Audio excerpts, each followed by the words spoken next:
Dan joins us right now from Rio, and I'm sure he has an office in Rio too. Dan, how are you doing? I'm doing great, Kevin. Doing great. It is good to hear from you from Rio. What's the flavor like in Rio? How is it? You've been a lot of places and covered a lot of stuff.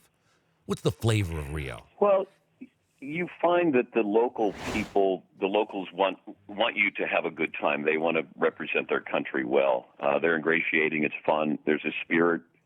What's weird is like a parade or a party can happen just spur of the moment. Like you just look over and there'll be people who are having dinner, and then like four will get up and then they start dancing. So yeah, it's festive, and they don't get cheated. Let's put it that way. So it's been fun. There's a great spirit about it. You live such a good life. Are you hanging out with Al Michaels while you're down there? Are you guys going out grubbing? No, because Al's at the beach, and then I'm at the International Broadcast Center. So I'm seeing a lot of Carolyn Mano, Bob Costas, and Liam McHugh. So Tarico and Rebecca Lowe and Al Michaels, they're down at the beach.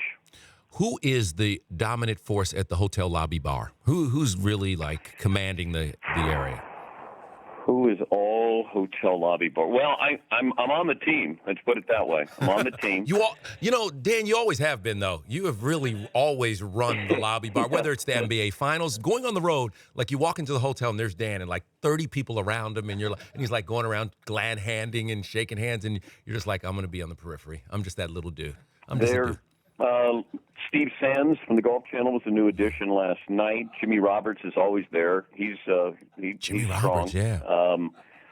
Let's see, Doug Collins and Marv Albert, the NBA crew, is there. Marvelous. Some people from the Today Show.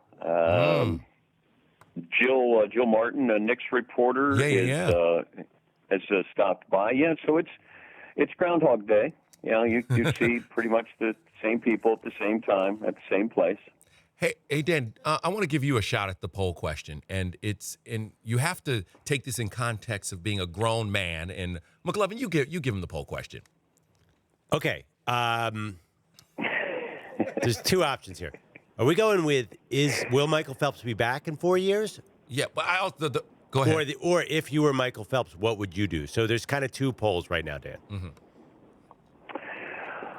He's having so much fun, but I also think that it's taken its toll on him. I really think, and having seen him race against Lochte last night, he's leaving it all there. I don't know if there'll be anything left when he's done. Now, strange things happen in a 4-year period, but I think if he finds what he wants to do the rest of his life, that's one thing.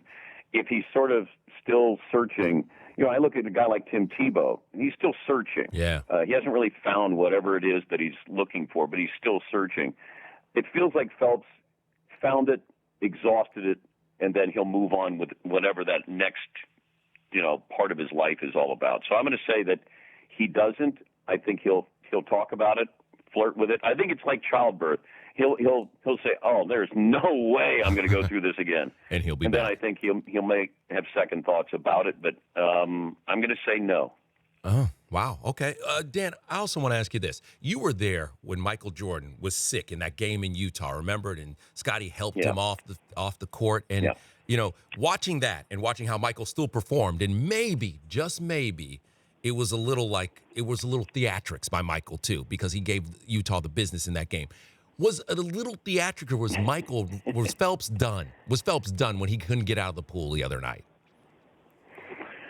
Oh, it reminds me of Jim Brown, the great running back. Every time he ran, every single time he got tackled, he got up so slowly. Mm-hmm. And then, of course, he would kill you and run, 40 yards the next time. This doesn't feel as theatrical for Phelps. I really think at his age to swim this many events, and at that kind of level, I think he's really exhausted. Having seen Jordan, and he was gray when he came in the arena that night in Utah. I know he was sick, but I would think as far as theatrical performance, Jim Brown had that every single time he ran when he got tackled. Jordan was sick. Michael Phelps is exhausted.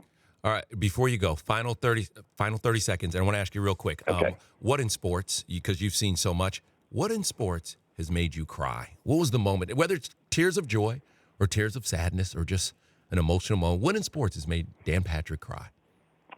Oh, there are too many moments. I mean, you just see accomplishment. When you see something live and you see somebody doing it in the moment, and it's that it can be something as simple as Kayla Harrison winning gold medal in judo yesterday. Just that's you just see something that they've done it in the shadows for so long, and then they get this opportunity and they win, and then we tend to move on with our life.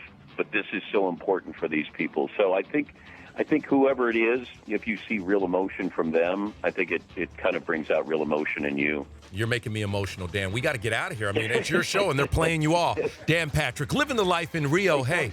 Kevin, thank you for filling in. Dan, thanks for having me, man. I want to get back to the man cave in Milford, okay? The Dan Patrick Show, weekday mornings on Audience.